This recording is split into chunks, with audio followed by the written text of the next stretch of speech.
রাধে রাধে বন্ধুরা। তো তোমরা সবাই ভালো আছো তো? নিশ্চয়ই খুব ভালো আছো। আমি আশা করছি তোমরা সকলে ভালো আছো, আনন্দে আছো ও সুস্থ আছো। তো দেখো, আজকে সন্ধে দেওয়ার পর একবারে কুর্তিটা পরে নিয়েছি। পরে নিয়ে তারপর ঘরের ফার্নিচারগুলো মোছামুছি করছি, কিন্তু মুছতে ইচ্ছা করছে না, ভালো লাগছে না মুছতে। মনে হচ্ছে আজকে থাক। তো দেখো, আজকে না আর মুছতে ভালো লাগছে না বলে আর কিছু মুছছি না। ফার্নিচারগুলো আজকে আর মুছবো না, সব গোছানোই আছে। আলনা, শোকেস, তারপর খাট, এগুলো সব গোছানো। খাটের উপর ওড়নাটা রেখে দিয়েছি, যাওয়ার সময় ওড়নাটা গায়ে দিয়ে নিয়ে চলে যাব। এদিকে ড্রেসিং টেবিল সব গোছানো।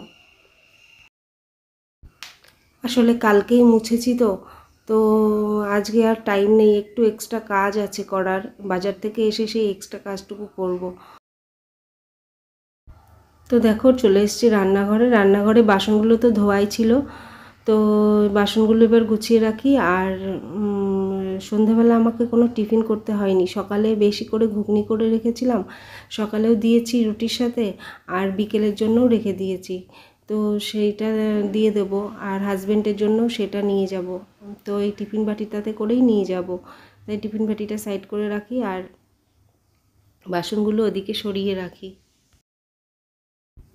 ঘর তো পরিষ্কারই আছে, ঝাঁট না দিলেও হয়, তবুও একটু কাজ করেছি তো ঝাঁট দিলে মনে হয় যেন কাজটা কমপ্লিট হয়ে গেল।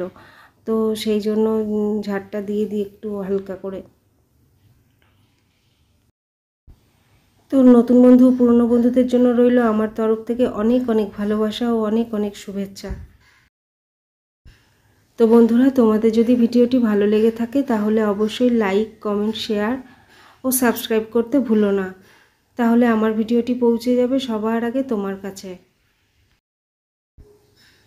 তো মেয়ে তো পড়তে গেছে, মেয়ের ঘর আগেই পরিষ্কার করে গুছিয়ে রেখেছি। তো মেয়ের ঘরটা দেখাচ্ছি না, আমার বাজারে যেতে হবে, তো দেরি হয়ে যাচ্ছে। তো সেই জন্য এবার আমি গুছিয়ে নিই, ওড়নাটা নিয়ে নিই আর একটু হালকা করে লিপস্টিক দিয়ে নিই। আজকে সিঁদুর পরেছি, সিঁদুরটা বোঝা যাচ্ছে না, একটু হালকা হয়ে আছে, তো আরেকবার একটু সিঁদুর পরে নেব। বাজারে না আনার মতো সেরকম কিছু নেই। ঠাকুরের ফুল বলতে মালা আনবো, আর হচ্ছে একটু ফল আনবো। কালকের দিনে না আমরা ঘরে উঠেছিলাম, তো ঘরে একটু পুজো দেবো কালকে, তো সেই জন্যই বাজারে যাব। মালা কেনা হয় না, মালা নিয়ে আসবো একটা, আর ফল আনবো। আর মিষ্টি আনা আছে, সকালবেলা আজকে গুরু পূর্ণিমা, তো তো সেই জন্য সকালবেলা মিষ্টি দিয়ে দিয়েছি, আরও মিষ্টি আছে।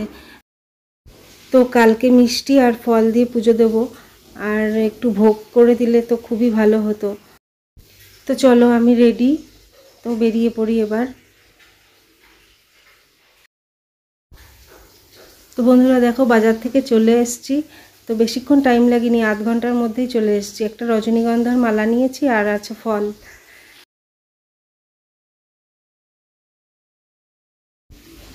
তো দেখো, পেয়ারা বাছছি, কোন পেয়ারাটা সব থেকে সুন্দর। এই পেয়ারাটা সব থেকে সুন্দর, এই পেয়ারাটা দিয়েই পুজো দেবো। একটা এক্সট্রা কাজ আছে, সেটা এবার সেরে নেব। আসলে বাকি কাজ যেটা, সেটা হলো দুটো বাথরুম, একটা পরিষ্কার করা হয়েছে আর একটা পরিষ্কার করা হয়নি আজকে। তো ভাবছি আজকে রাত্রে সেটা করে স্নান করে নেব। তো সেই জন্য বাথরুমটা পরিষ্কার করে আমি স্নান করে তারপর চলে এসেছি রান্নাঘরে।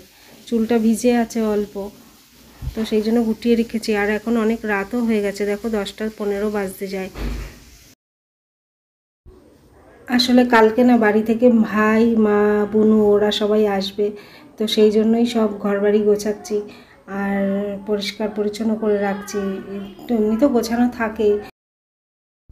দেখো, এই ঘরে মেয়ে কত জোরে জোরে কথা বলছে, এই ঘরে খুব অসুবিধা হচ্ছে ভয়েস দিতে।